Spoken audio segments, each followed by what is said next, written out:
I am so proud of Howard University, the Marlin Spingarn Research Center, African American Studies, and my department, the Department of English, for hosting this symposium to celebrate the life and work of Amiri Baraka.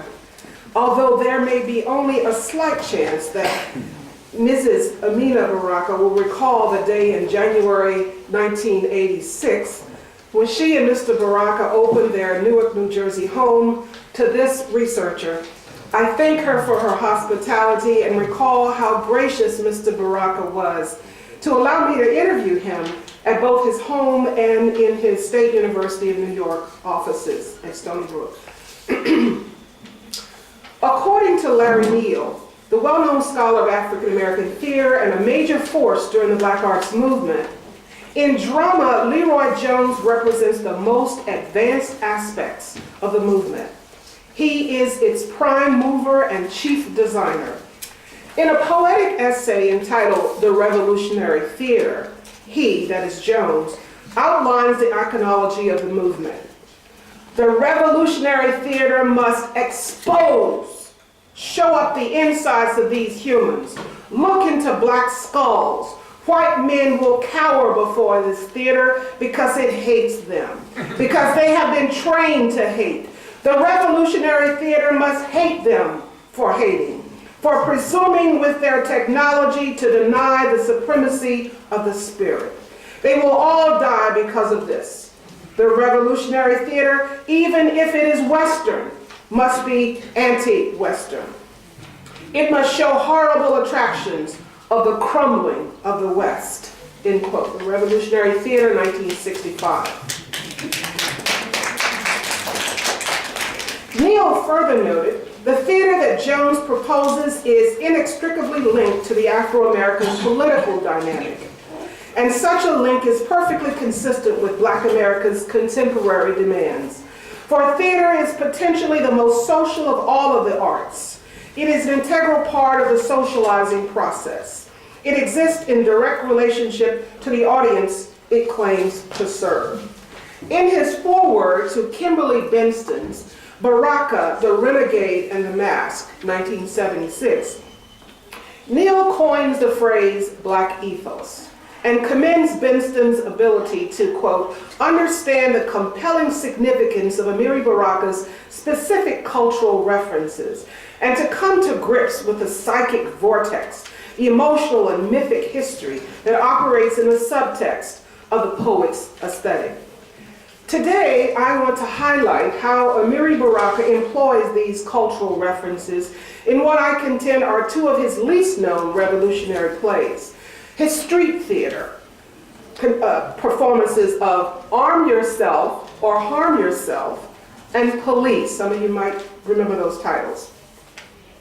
From the span of 1964 to 1978, Baraka wrote, staged, and or directed approximately 13 revolutionary plays that include Dutchman, 1964, The Slave and the Slave Ship, 1967, The Baptism and the Toilet, 1966, Black Mass, 1969, S1, a play with music in 26 scenes, 1976, The Motion of History, 1975 to 1976, and his notorious collection of 4 Black revolutionary plays, which include Experimental Death Unit, #1, A Black Mass, Mad Heart, and Great Goodness of Life, 1978.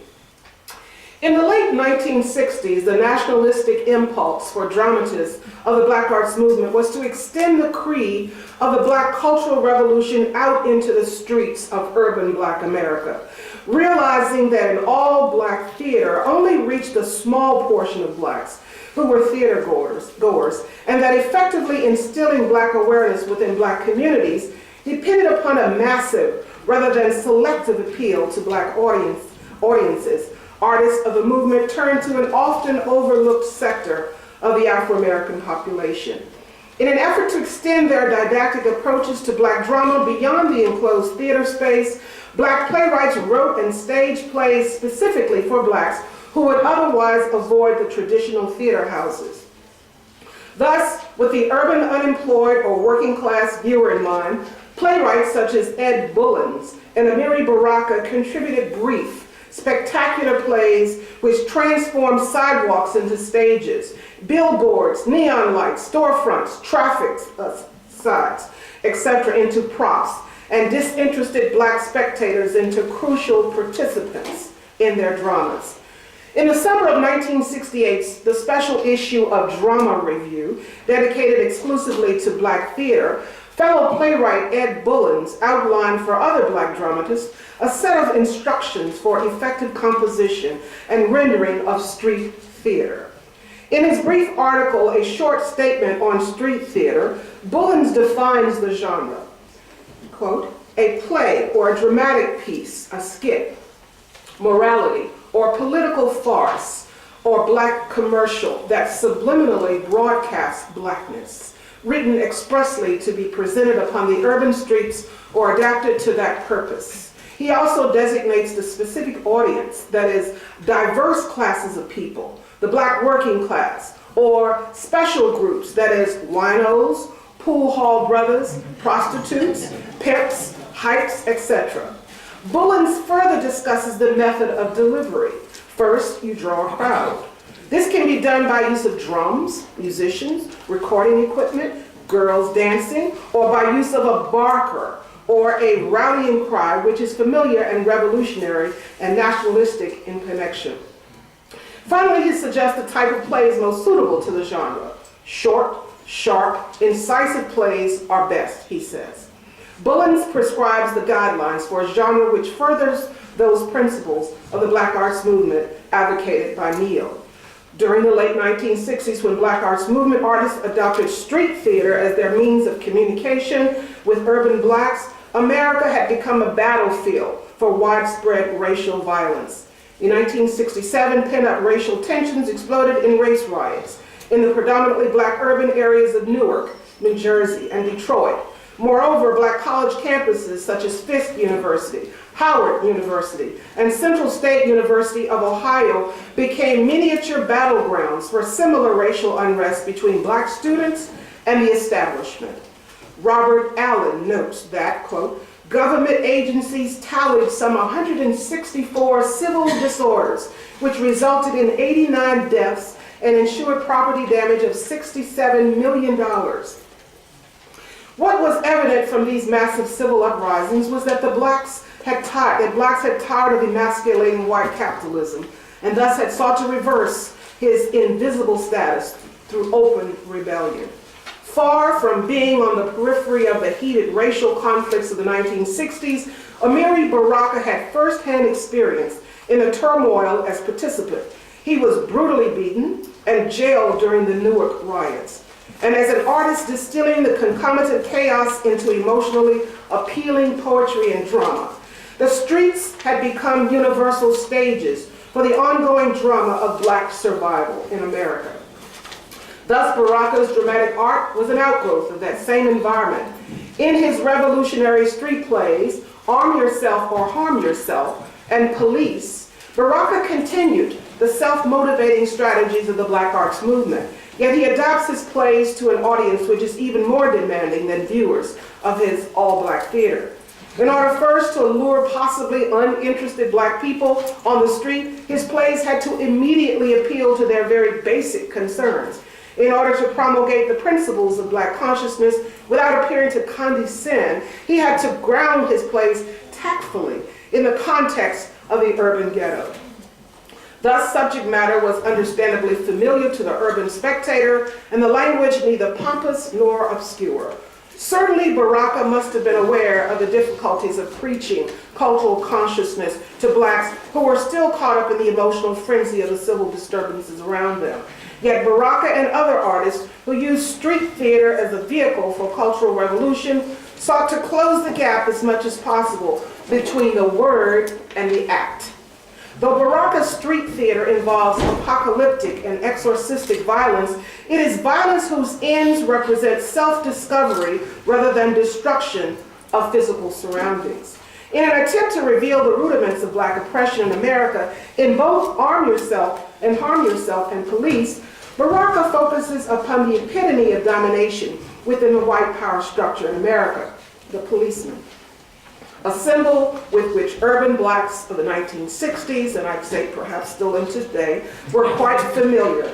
To Baraka and other black activists, the policeman was the legal enforcer of the will of the white majority to keep blacks in their place. Many popular black spokesmen of the decade saw the use of police force as a ploy of the white establishment. As revolutionary art activist Eldridge Cleaver believed, quote, "The police department and the armed forces are the two arms of the power structure, the muscles of control and enforcement. They have deadly weapons with which to inflict pain on the human body. They know how to bring about horrible deaths. They have clubs with which to beat the body and the head. They have bullets and guns with which to tear holes in the flesh and smash bones to disable and kill. They use force to make you do what the deciders have decided you must do." End quote. In his famous letter from Birmingham jail, April 16, 1963, Dr. Martin Luther King Jr. upbraids fellow Alabama clergymen for supporting police brutality. "You warmly commended the Birmingham police force," he says, "for keeping order, quote unquote, order and preventing violence. I doubt that you would have so warmly commended the police force if you had seen its dogs sinking their teeth into unarmed, nonviolent Negroes. I doubt that you would so quickly commend the policemen if you were to observe their ugly and inhumane treatment of Negroes here in the city jail. If you were to watch them push and curse old Negro women and young Negro girls, if you were to see them slap and kick old Negro men and young boys, if you were to observe them as they did on 2 occasions, refuse to give us food because we wanted to sing our grace together. I cannot join you in your praise of the Birmingham Police Department." Ron Karenga, a noted West Coast nationalist, asserts, "We respect authority, but as black men, we cannot accept injustice from anyone, whether he has a uniform and a badge or whether he has a redneck and a straw in his mouth." End quote. Baraka expresses his own view of the totalitarianism of the police in Newark, New Jersey. "You cannot protest humanly," he said, "rationally or even intellectually. You walk before, and I mean this, debased lower animals who think themselves gods. They will strike you down. They will shout at you. Their command of human relationships is so shaky they will jump away in terror at an African elder's cane, even though they are 6'6" with brother hairy big teeth and a leash, and have a gun, blackjack, and another similar-looking chump partner waiting for them in the car down the street. At street theater, Arm Yourself is appropriately brief, loud, and fast-moving.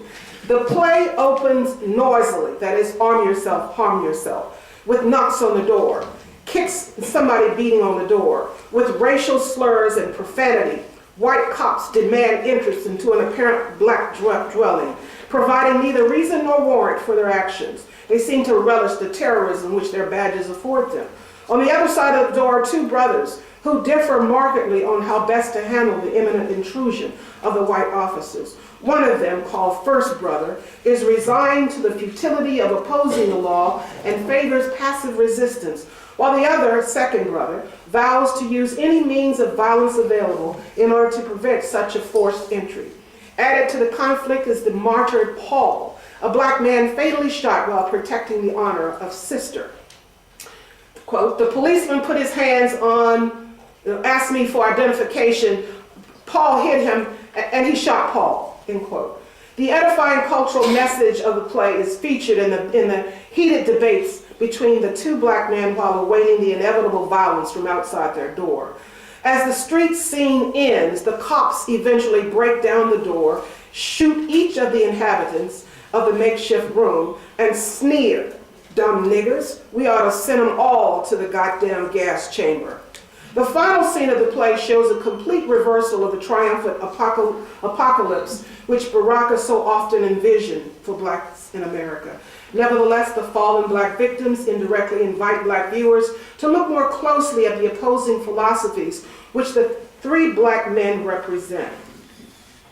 Baraka's 1968 play, Police, uses ritual to delve into the psychology of the black policeman, torn between identities of sycophant to the predominantly white force and defender of the rights of his own people. Police, the play, differs from Arm Yourself in its lyrical dialogue, its dependence upon characters planted in the audience, its ritualistic exorcism, and its symbolic sexual references. Police, the play, is a particularly static play. Its significance lies in providing an analysis into the psychology of a state of being rather than the act which precipitated it. Instead, it sets itself up as a type of forum in which the black cop is pressured by members of the black community into atoning for violence levied against his own people. As black cop is bombarded by accusations from blacks around him, a symbolic scuffle breaks out between black cop and black man. It is black cop's reluctance to use his gun in the skirmish which gives evidence of his painful dilemma. Quote, I don't wanna, and he runs over and starts shooting, bang, bang, bang, I don't wanna, end quote. What directly follows is a unanimous appeal by both blacks and white cops for the black cop to kill himself in atonement for the homicide. Thus, the last scene is that of white cops devouring the flesh of the dead black cop, and his tormentors abandon his corpse. In Police, Baraka makes one major adjustment for the street spectator. He exercises the freedom afforded by street theater to allow characters to blend in with the viewers on the street. Though consciously scattered among the unassumed crowd, these characters add an air of spontaneity to the play's action and encourage a sense of audience involvement. Much like the plants in the audience of Odette's Waiting for Lefty, Baraka's people seem to spring from the crowd to become participants in the street scene. People appear from the audience or out of the crowd. A young girl running in the crowd. Hey people, black, white man killed my brother. Please help me. People leap up out of the audience and the crowd. The climactic exorcism of Black Cop echoes similar exemplary purgings of anti-heroic characters in Baraka's drama. However, in Police, the cathartic ritual is a forced suicide. The very uniqueness of Black Cop's suicidal exorcism invites one to investigate Baraka's preference for this means of elimination over the homicidal deaths in his previous revolutionary drama. Since Police is didactic street theater, the suicidal death allows viewers to note the severity of Black Cop's fallen state. Consequently, his suicide carries with it a stigma which surpasses the horrible deaths of Baraka's other anti-heroes. In other words, the ultimate crime against one's own people is punishable by ultimate means of death. So today I join my English department colleagues in saluting Amiri Baraka for his genius, for his persistence, for his courage, for capitalizing upon Black theater as a medium for communicating with and agitating his people toward political consciousness and self-empowerment. Thank you.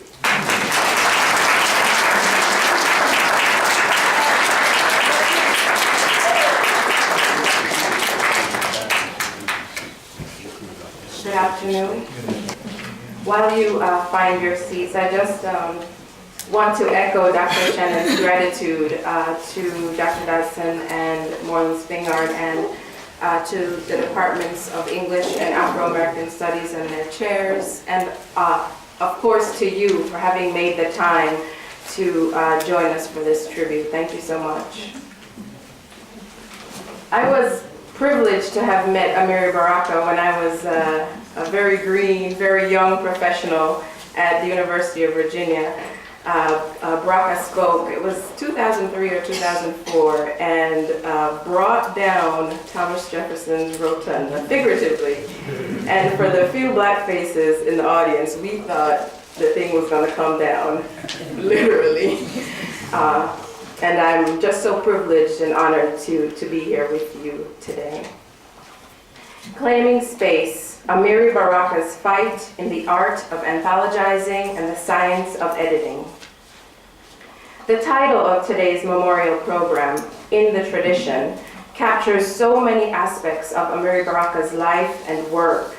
His eponymous poem, first published in pamphlet form, and I am so happy to have found it at the historical New Beacon Books in Brixton. And so I have a copy of the original pamphlet.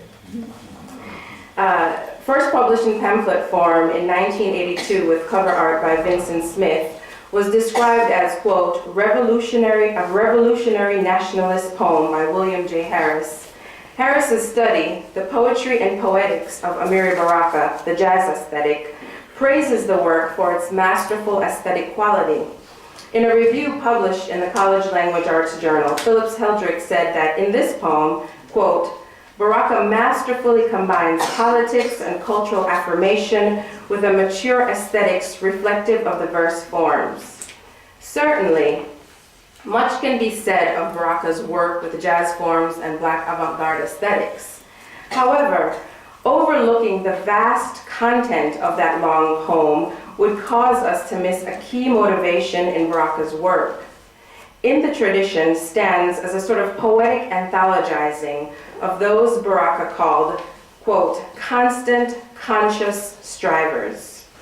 The references from Toussaint to Césaire, David Walker to Margaret Walker, Arthur Blythe, for whom the poem was written, to Bessies and Billies and Sassies and Ma's, and countless others, marks a monumental homage to Black resistance and Black art. It could be argued that Baraka approached editing and anthologizing in much the same way he approached his craft, with all intentionality and purpose and freedom and beauty. Certainly, even before the rise of the Black Arts movement, Baraka, then Leroy Jones, saw himself as an authority in the compilation of literary works, and he edited The Moderns, an anthology of new writing in America. Interestingly, a collection of primarily white beats like Jack Kerouac and Paul Metcalf. In the introduction to this first edited collection, Baraka states his purpose for culling works for this prose anthology. He wrote, "The prose of this anthology, and from such statement ought to also be presented its design, was not merely to get together stories and pieces I happen to like, cookbook style, but to present these writers who have impressed me over the range of, say, 10 years or so, as having something to say in a prose medium that was an adjunct to the artful writing of the marketplace." Baraka went on to say that he was, quote, most responsive to writing that shows a care for deeper involvement beyond the specific instances of its virtues as literature. He continued by claiming that he was, quote, not interested in building another establishment, but only in gathering together an intelligent body of work that is separate from the one that exists. Even then, Baraka's approach was oppositional and markedly resistant. The prose pieces collected in the Moderns, Baraka's included, represent what he saw as a fresh approach to prose fashioned by modern poetry, and, quote, interested in those personalities and people who exist outside the mainstream of American social organism. Still, his references to those excluded by America's mainstream is not given much treatment outside of the singular reference to hoodlums, homosexuals, addicts, voyeurs, and Negroes, end quote. Even stranger than that reference was reading an introduction written by this figure that includes commentary on Heidegger and brief analyses of Joyce and Updike, and it somehow explains why this anthology by Leroy Jones is not often included in a bibliography of Baraka's work. Still, there is something to be gleaned from the shift in Baraka's anthologizing. If, as I posit, Baraka's poetry in form and content shaped the art and science of anthologizing and editing, then it might be reasonable to ask whether or not his prose also shaped the Moderns. Of course, it's plausible. His fiction, The Screamers and Thieves, and his dramatic piece, The Hypocrites, all portray characters outside of the mainstream. There's a clear and severe shift, however, when Baraka moves to editing Black literature. In 1968, 3 years after Malcolm is assassinated, months after Martin Luther King Jr.'s assassination and the murder of Henry Dumas by New York City police, Amiri Baraka and Larry Neal published Black Fire, an anthology of Afro-American writing. There were also 5 other anthologies of Black literature published that year, including Quincy Troop's Watts Poets, a book of new poetry and essays, and Arnold Adolph's I Am the Darker Brother, an anthology of modern poems by Americans. Black Fire, however, represented an urgency to further the work accomplished by the Black Arts Repertory Theater and School in its effort to bring Black arts to the people. In the foreword to the first edition of Black Fire, Baraka says of the writers included, quote, "These are the founding fathers and mothers of our nation. We rise as we rise again by the power of our beliefs, by the purity and strength of our actions, these the sources, and the constant, conscious striving, jihad of a nation coming back into focus." This coming back into focus, as stated by Baraka in the introduction to the 2007 edition, quote, was intended as a statement, a declaration, and a roster to inspire recruitment. A statement insofar as the book itself verified that such a body of work existed. It also demonstrated, as Mao said, that we could be politically revolutionary and artistically powerful. Like his poetry, Baraka viewed the job as editor as a means to cultural revolution, something he also saw as still necessary even well into the 21st century when Black Fire was republished. Jennifer Jordan, in her essay, Arthur P. Davis, Forging the Way for the Formation of the Canon, noted that, quote, Black Fire had as its goal the relatively limited objective of gathering together like-minded souls in an ideological and/or aesthetic assault on the literary mainstream. Jordan also argued, and this is the point from which my title comes, that anthologizing is an exacting art and science. This limited objective of Baraka's anthology, Jordan notes, quote, does not call for the same kind of talents necessary to edit an anthology that purports to be an accurate record of the entire literary output of a whole race of people. It was clear that Baraka had neither the desire nor the inclination to represent the entire literary production of Black America. But I contend that his efforts not only amounted to a unique and pointed art and science, but they also revealed the way that his craft and his own artistic production was a model for his work as editor and anthologist. The poems Black Art, Black Bourgeoisie, and In the Tradition can be read as the poetic counterparts and artistic inspiration for Baraka's role as editor in the way that he intended for the anthologies to stand as the doorway to the Black world he speaks of in Black Art. If you recall, the poem begins, "Poems are bullshit unless they are teeth or lemons piled on a step, or black ladies dying of men leaving nickel hearts beating them down. Fuck poems and they are useful." Never ignoring the utility of art, Baraka is explicit about the function of Black art in this poem. Again, the poem reads, "Let Black people understand that they are the lovers and the sons of lovers and warriors and sons of warriors, are poems and poets and all the loveliness in the world."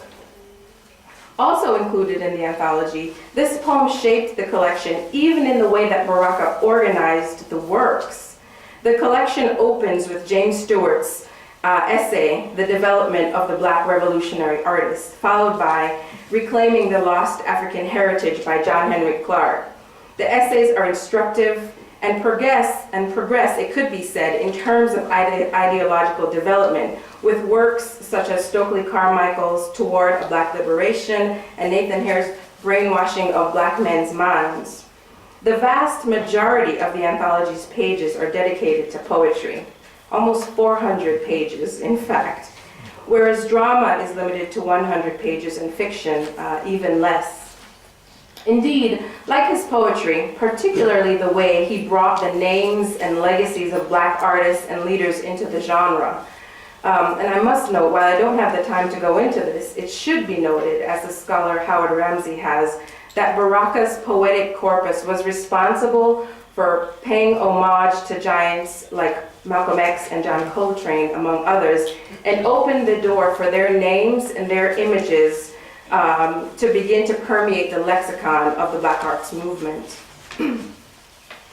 In much the same way that Amiri Baraka shaped the movement, his work as editor and anthologist can be viewed as canon-forming, but it is his effort to dismantle the literary hegemony that is a marker of his editorial work. In his foreword to Black Fire, he wrote, "Where we was, we will be again." And he authoritatively claims a space for Black heritage in the socio-political and literary landscapes. In her essay, Rootedness, the Ancestor as Foundation, Toni Morrison considers the roles of narrator, author, and reader, and she suggests that, quote, "what is left out is as important as what is there." If we utilize this concept in assessing Baraka's work in the anthology, it is clear to see that when he makes no room for the belletristic writings of those artists he views as emerging from the Black middle class, he is making a statement of contempt that is reflected in much of his poetry. Again, what Baraka does with his own poetry is exemplified in the way that he approaches anthologizing. His Black bourgeoisie and Black art, and in the traditions I've stated, could be prefaces for his collections, beginning with Black Fire. Baraka's ars poetica is reflected in his poetry as much as in the crafting of anthologies. The way he considers Black art in the world of the poem itself demonstrates an intentionality and a constant thinking about the role and presence of Black art, including the way it challenges said literary and political landscapes.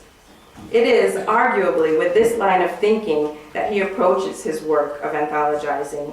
The poem's critiques find their way to the anthology when Baraka says that Black Fire was, quote, meant to present not only Black writing, but Black writing by young writers that clearly, in most cases, took the stand of the most militant and progressive tradition of African American letters, and to attack the House Negro appropriation of bourgeois aesthetics.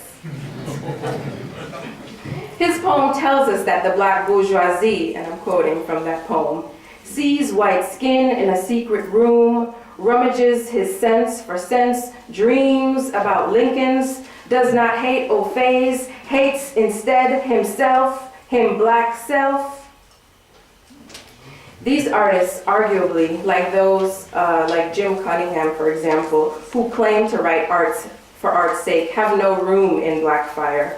Baraka is clear about the omissions that were a result of conflicts with publishers and other white devils, he says, as he explains the exclusion of people like Jane Cortez, for example.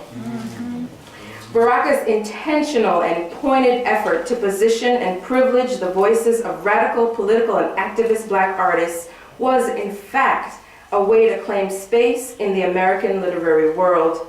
But it had the double aim of asserting and fighting for the acknowledgement of an art that was beautiful, political, and Black.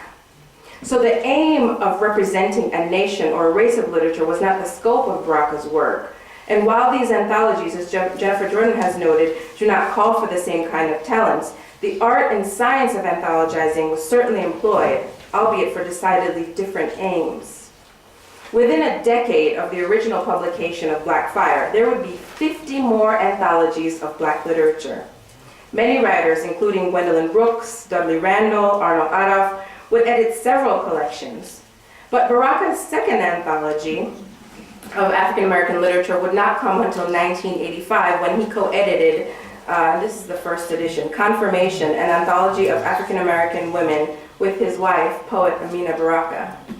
The publication of this anthology revealed the purpose with which Baraka approached his role as editor and anthologist.